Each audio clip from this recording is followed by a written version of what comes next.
Morning, everybody here. Nice to see you. Nice to see everybody online. Those of you watching it live or those of you watching it later on, welcome.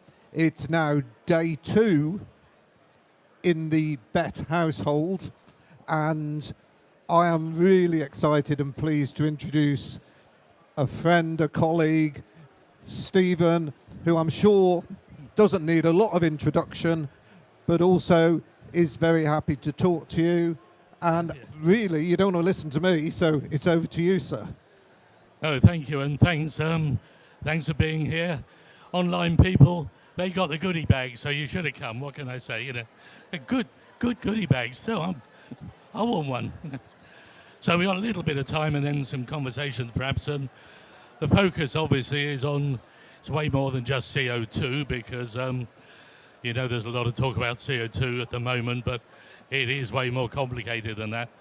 And what happens when we pick just one parameter? I love this. I won't tell you which country this is from because they'll be offended, but this is what goes wrong with KPIs.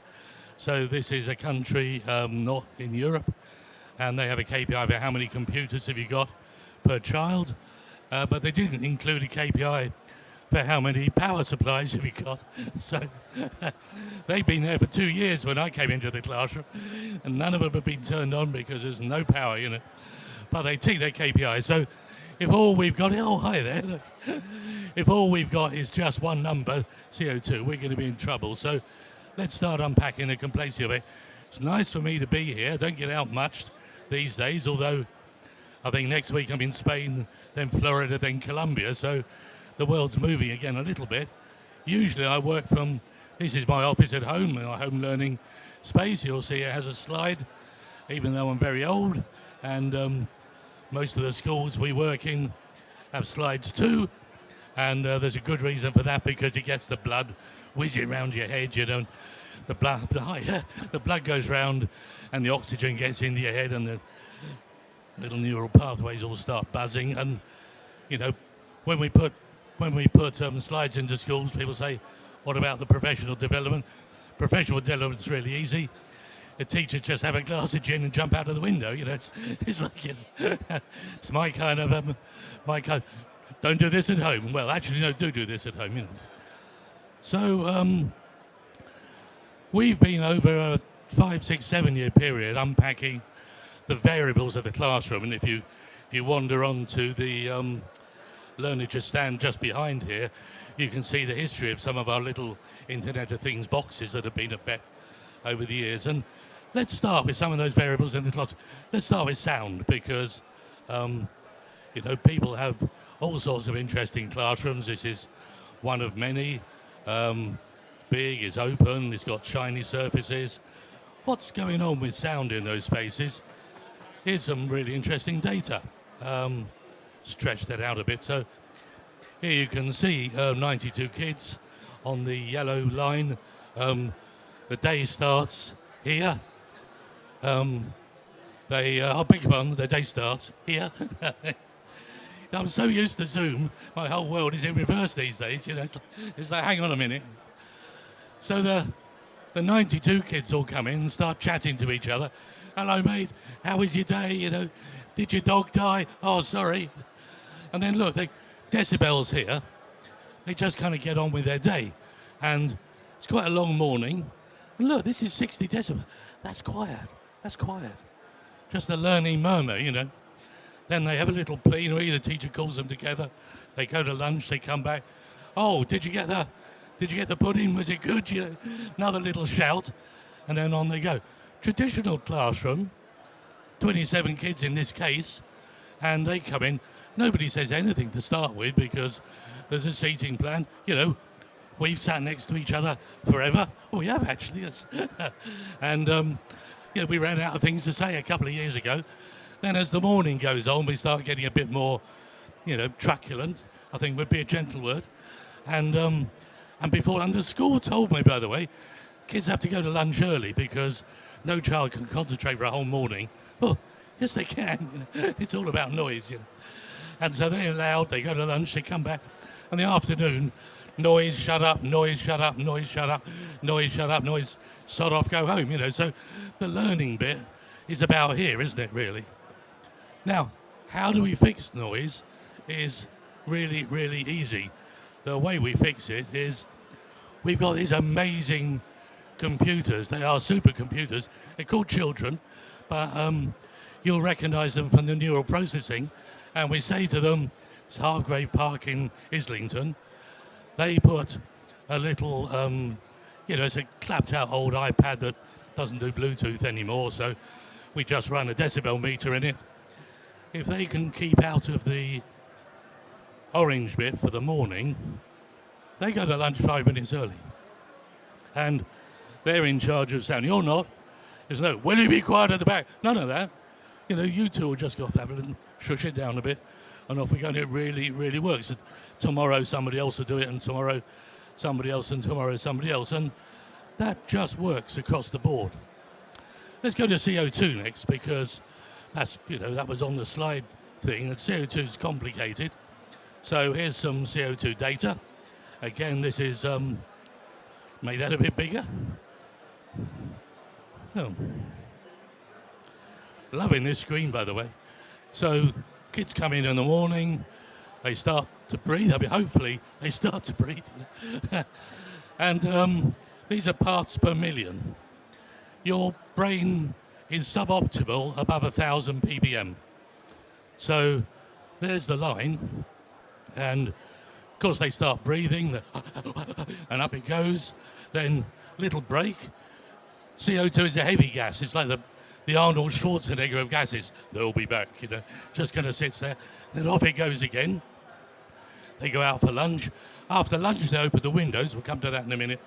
And then down it goes. So for this lot, the only moment when they're optimal in terms of their learning is registration, really. Heppell, yes, sir. And that's it. I'm done for the day then, because I'm going downhill. I know, he's like, oh God. You wonder why they're all nodding off in the corner coming to lunch. Well, let's look at some solutions to that. And here's a nice solution. This is a combination of looking at noise and looking at CO2. So, and this is Bondi Beach Primary School. I do get to work in some nice places. I'm doing a parents' evening there, and no parents had come 5 minutes before it started. Now they're all wet. They've literally stopped surfing, come into the primary school. Oh, what? A jellyfish. I'm not getting me out there. So what they've done is, the kids have done is put 2 prices in the dining room. So if you're noisy during dining, they turn them round, and the price of custard doubles for the rest of the week. Now, it's simple, isn't it? Now, they'd been quoted over $50,000 to soundproof their dining room, and for the price of a laminated A4 sheet, and they've never had to put the price up, because the kids are watching them, and they see a hand going up, they go, shh. So, all right, It just keeps working. Here's another way to change the CO2 level. It's called photosynthesis. So photosynthesis is your friend. It will absorb the CO2. It will represent it to you as oxygen, and that's a class set, 5 by 6, 30 kids, BYOP, bring your own plant, works really well. Heppell.net/BYOP, you'll see the list of the best plants. I'm lucky enough to be doing work in NASA. That's why I'm in Florida, And they are taking plants to Mars. Of course they are, because no oxygen. So they've thought of what are the best plants, and those are the best ones. And primary teachers here will know spider plants are on the list. There was a time in every primary school had spider plants. That time is back, So the plants really work. They get you there. We won't dwell on all that. If you've got a STEM project going, you can build little Arduino self-watering kits. You can try different ingredients. You can try different nutrients on the plants. Boys will wee in the plants to see what happens. It's what they do. Some of the plants will die. Some of the boys will die. But, it's where we are, So I won't dwell on that, except to say, oh, can we have that bigger, please?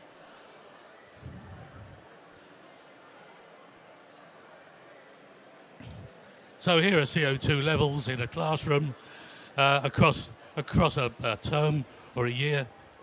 Yeah, across a term. CO2 is too high, which all good. Will come to movement soon, you know. Very important to keep moving, but we're aiming for relatively low fatalities here, so hang on, you know. We just gave them the numbers. This was what happened. They got the CO2 down. So agency, you know, reflective practice, metacognition, call it what you like, kids in charge, that really matters. Let's just quickly go to here, and if you've been arguing with your kids about whether to open windows or doors or not, here's CO2.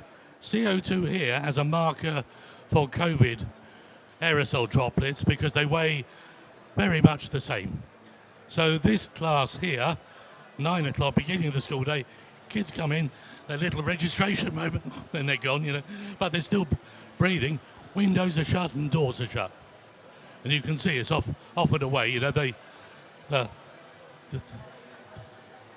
shaded area is optimal for your brain. This lot have opened the windows, but of course CO2 is a heavy gas. So you open the windows, the top half of the room goes out, nothing happens at the bottom. This one is windows and doors.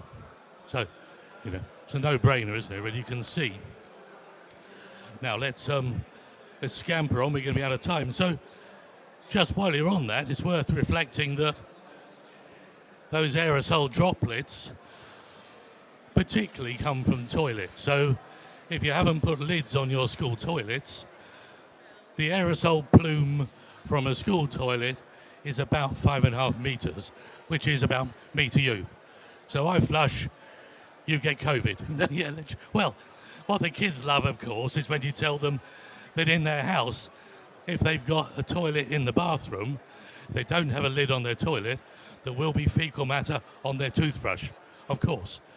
Something kids love the idea of cleaning their teeth with poo, you know, it's just kind of focuses a young mind, you know. This is in Spain, where all the schools have lids on. Of course, I'm a professor in Spain, you know. They listen. Okay, let's scamper on. Well, if you're worried about all that, we better think about TVOCs, volatile organic compounds.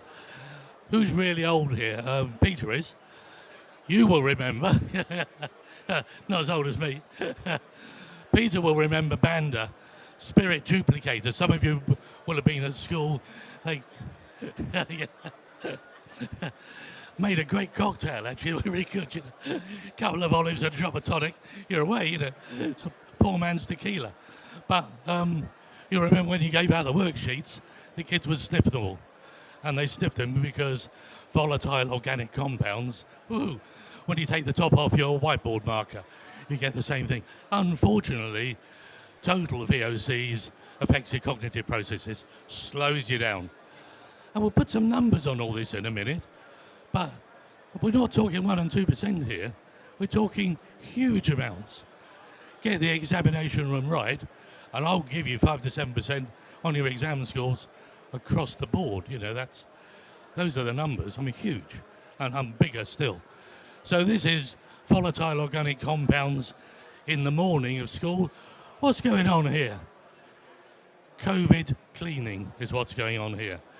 So because we're all worried about COVID, everybody's cleaning the desks and even the Prime Minister understood about washing your hands. That's probably the last thing he understood, but, you know, wash your hands every day, sing the song.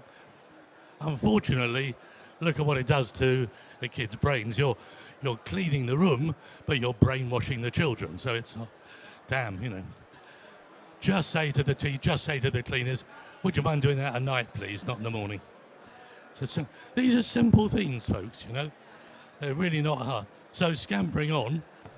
Now, we could transform classrooms in this way. This was, we built these for Building Schools for the Future project. These were in Richmond. You remember them. Fiberglass made by boat builders. I'm a sailor, so tried to save the sailing industry. But build classrooms, you can do it, you know. And inside them, they were pretty spectacular. You know, look at the filtration systems we had in the roof to filter the air, to get the light in. That was a very expensive way to do it. Nowadays, people have discovered a new way. It's called outdoors. And here's me doing a professional, slightly alarmed I'm wearing the same jacket, but here we are on the,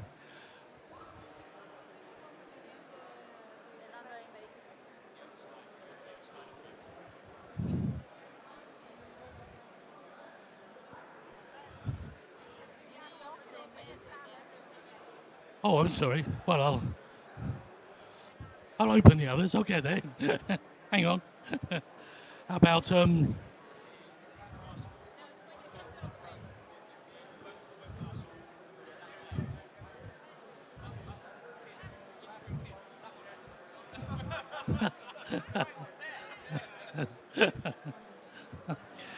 I also do karaoke requests, so I did it my way.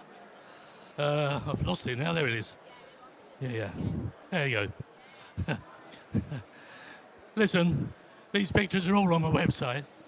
24 million people on my website last year. That's like more than the Morecambe and Wise Christmas show. How is that happening? I don't know. But there it is, Ingenium. Just go to Heppell.net, search for Ingenium. The kids chose the name, you know. Pretty cool. So, where were we? Oh yeah, outdoors. Here's where I live. There's a beach school. Kids do serious marine science on the beach. Technology has given us this, folks. So buckets and spades, digital microscopes, little viewing boxes. The kids are walking around looking at the grains of sand, saying, hang on, there's a little red speck in there. Why is that? That's called plastic pollution. It's everywhere. And the 4-year-olds, you know, we got 4-year-olds working with postdoctoral researchers because the 4-year-olds know more about jellyfish in the creek because they're there every day. You know, so suddenly, what's happening here, folks, is learning's escaped, hasn't it? The boxes we put it in were not very healthy. And it was quite hard to make them healthy. So let it go. And where's learning going? I don't know, but the kids are off. We better go with them and see where they're off to. So we've been doing some interesting stuff with kids of saying to them, during COVID, what learning did you do? And we give them this certificate.